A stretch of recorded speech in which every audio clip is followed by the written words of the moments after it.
Hello everyone, welcome to our daily vlogs. And आज की सुबह की शुरुआत हुई बच्चों की फरमाइश थी कि आज उनको पकोड़े खाने हैं और उनके पापा की फरमाइश थी उन्हें पनीर के पकोड़े खाने हैं। तो मतलब आज बहुत सुबह सुबह ही अनहेल्दी कह सकते हैं, बट नॉट अनहेल्दी, बच्चों के लिए तो ठीक है, बट ऑयली, बहुत ऑयली हो जाता है सुबह सुबह। बट अब कुछ कर नहीं सकते थे, ब्रेकफास्ट टाइम में सबने यही मांगा तो मैंने बोला चलो ठीक है मैं बना देती हूँ। और बच्चों को बहुत पसंद है ब्रेड पकोड़े, तो ज़्यादा कुछ नहीं, मैंने आज कुछ स्टफिंग वगैरह वाले नहीं बनाए। यूजुअली मैं आलू उबाल के और थोड़ा सा उसमें पनीर डाल के ऐसे थोड़ा बनाती हूँ, बट क्योंकि ऑल ऑफ अ सडन उन्होंने डिमांड की तो कुछ आलू वगैरह उबाले नहीं थे और फिर लेट हो जाता, तो मैंने बोला ठीक है मैं वैसे ही नॉर्मल ब्रेड पकोड़ा बना देती हूँ। और जब भी मैं ब्रेड पकोड़े बनाती हूँ तो मुझे अपने बचपन की याद आ जाती है, क्योंकि हम भी बहुत डिमांड करते थे अपनी मम्मा से कि ब्रेड पकोड़े खाने हैं। And she use to make like a lot and we use to eat, कि बस आने दो। शी यूज़ टू आस्क और चाहिए, तो वी यूज़ टू से मैं और मेरा भाई कि हाँ और आने दो। देन शी यूज़ टू से कि ख़त्म हो गई है ब्रेड, अब बस करो। Then we use to stop. तो ये सब बातें बचपन की याद आती हैं, तो मेरे को लगता है हाँ बच्चे कुछ उनको ऐसी चीज़ें बना के देनी चाहिए जिससे कि उनको भी याद रहे बड़े हों तो कि हम ब्रेड पकोड़े खाते थे इस तरीके से। या क्योंकि आजकल तो बाहर तो खाना अजीब ही हो गया है, मतलब यू नेवर नो कि कितना ऑयल कैसा है। इनफैक्ट दुबई में हर चीज़ बहुत ही कायदे से बनती है, बहुत चीज़ों का ध्यान रखा जाता है और काफ़ी स्ट्रिक्टनेस है खाने से रिलेटेड चीज़ों में, और बाकी चीज़ों में भी रूल्स एंड रेगुलेशंस काफ़ी स्ट्रिक्ट हैं। तो हमें अश्योरिटी रहती है, बट यू नेवर नो कि कब कहाँ कौन कैसे, कुछ भी बाहर का थोड़ा सा बहुत कम ही खाना चाहिए।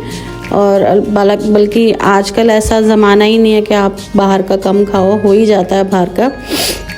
तो बस यही सोच के फिर कि बाहर से कुछ मंगाएंगे अटरम शटरम, तो मैं फिर जो बोलते हैं मैं बना ही देती हूँ घर पे।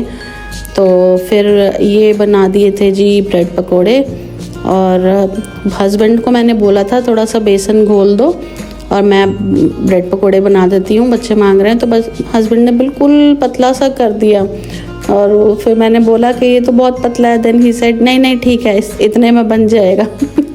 ही सेड नहीं हो जाएगा, और लाओ मैं बनाता हूँ। तो मैंने कहा लाओ आपकी बात ही मान लेते हैं और इतने पतले में ही मैं बना के दिखाती हूँ। तो फिर उन्हें बाद में समझ में आया कि मैं क्यों बोल रही थी, क्योंकि पतले वाले घोल से बहुत ज़्यादा छोटे छोटे वो जो साथ में जो गिर जाता है पतले, उसका क्या कहते हैं, घोल का, तो वो बहुत ज़्यादा तेल भी ख़राब करता है और बहुत ज़्यादा तेल वेस्ट भी होता है उससे। तो इसलिए थोड़ा गाढ़ा ही बनाती हूँ मैं, बट एनीवेज इतनी भी हेल्प हो जाए तो वो भी बहुत अच्छी होती है, क्योंकि हर काम अपने आप करने से अच्छा है कि थोड़ा थोड़ा हेल्प भी हो जाए। तो so we should be thankful for that. और ये इसमें मैंने हल्दी भी डाली थी, तो ना मैंने वाइट कलर का नेल पेंट किया हुआ है अपने हाथों में, तो मुझे लग रहा था कि वो ख़राब हो जाएगा, बट चलो कोई नहीं। अब ये चीज़ें तो ऐसी हैं कि हाथ से ही बनाते हैं, अब उसको पकड़ नहीं सकते ब्रेड को ऐसे। फिर मैंने हस्बैंड को बोला कि देखो पनीर के पकोड़े खाने हैं तो उसे और थोड़ा गाढ़ा करना पड़ेगा बैटर को। तो उन्होंने बोला हाँ, फिर मान गए, क्योंकि उनको खाने थे ना पनीर के पकोड़े। तो फिर फटाफट से उन्होंने बेसन डाला और फिर मैंने घुलाया। लेकिन वो क्या होता है ना, शुरुआत में जितने अच्छे से हो जाए ऐसे थोड़ा थोड़ा पानी डाल के तो ठीक रहता है, अदरवाइज़ ना फिर उसमें लम्प्स पड़ जाते हैं और काफ़ी मेहनत लगती है। तो मैंने बहुत मेहनत करके उसको करा। फिर मैंने उनको बोला कि अब तुम ही करो, क्योंकि तुमने ही काम बिगाड़ा है। बट फिर वो अपने करके थोड़ा सा कहते हैं हो गया, तो फिर मैंने ही किया उसको बैटर को, और क्योंकि वो लम्स रह जाते हैं तो फिर वो टेस्टी भी नहीं लगता। और इतना बेसन अलग से डालने के बाद भी वो इतना गाढ़ा नहीं हो पाया था,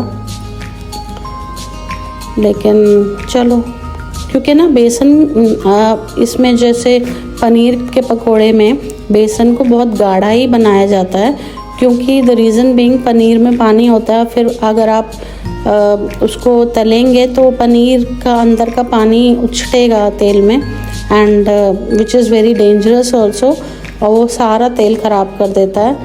तो एनीवेज आप आगे देखेंगे कि वो सॉरी कि वो तेल भी ख़राब हुआ और वो बहुत छींटे छींटे हो गई पूरे किचन में। And I don't prefer, because उससे ना अब इतनी साफ़ रखो गैस, और गैस के काउंटर जो पीछे का होता है वो सारा, और ऊपर के जो कैबिनेट्स होते हैं, और ये एक बारी या दो बारी ऐसी चीज़ बनाओ ना सब कुछ तेल तेल हो जाता है। और and I don't like it, क्योंकि मेरे को किचन बहुत अच्छी चमकती हुई अच्छी लगती है और उसमें बहुत मेहनत लगती है। तो मैंने ये बनाए तो इतना बैटर डालने के बाद भी बेसन डालने के बाद भी वो नहीं हो पाया था, क्योंकि ऑब्वियसली पनीर में भी थोड़ा सा होता है ना पानी। और फिर मैंने एक एक करके डाला, बट वो इतना तेल उछता है, इतना तेल उछा है कि सारी गैस ख़राब हो गई, सारा तेल तेल तेल तेल हो गया। और सुबह सुबह इतना तेल तेल तेल तेल अच्छा नहीं लगता। तो फिर मैंने हस्बैंड को बोला कि ये तो गड़बड़ हो गई है। अब बच्चे ना, ऐसा भी हो ना कि बच्चे खा लेते हों तो थोड़ा सा शांति रहती है कि चलो बच्चों को खिलाना है, या सब्जी में तो फिर भी खा लेते हैं, बट पनीर के पकोड़े ना उन्हें घर के अच्छे नहीं लगते हैं। बाहर वाले जो होते हैं ना वो मंगाओ ना तो वो फिर भी थोड़ा बहुत एक आधा खा लेते हैं, क्योंकि उसमें जैसे जिस तरीके से वो बनाते हैं काफ़ी गाढ़ा घोल करके। बट घर वाले पनीर के पकोड़े पता नहीं, या मुझे आते नहीं हैं बनाने क्या, तो नहीं पसंद आते हैं, फिर भी थोड़ा बहुत खा लेते हैं। बेटी तो मेरी बिल्कुल ऐसी है कि पनीर से उसको पता नहीं क्या एलर्जी है कि वो बिल्कुल पनीर नहीं खाती है, और शी इज़ वेरी चूज़ी, और इतनी दुबली पतली होती जा रही। जबकि बचपन में उसका जब वो बर्थ हुआ था उसका, तो वो she was around 3 kg and she was a very healthy baby, और मेरे से तो उठाई भी नहीं जाती थी 1-1.5 महीने के बाद। एंड बहुत चबी थी, बहुत ज़्यादा चबी थी, और बहुत क्यूट थी।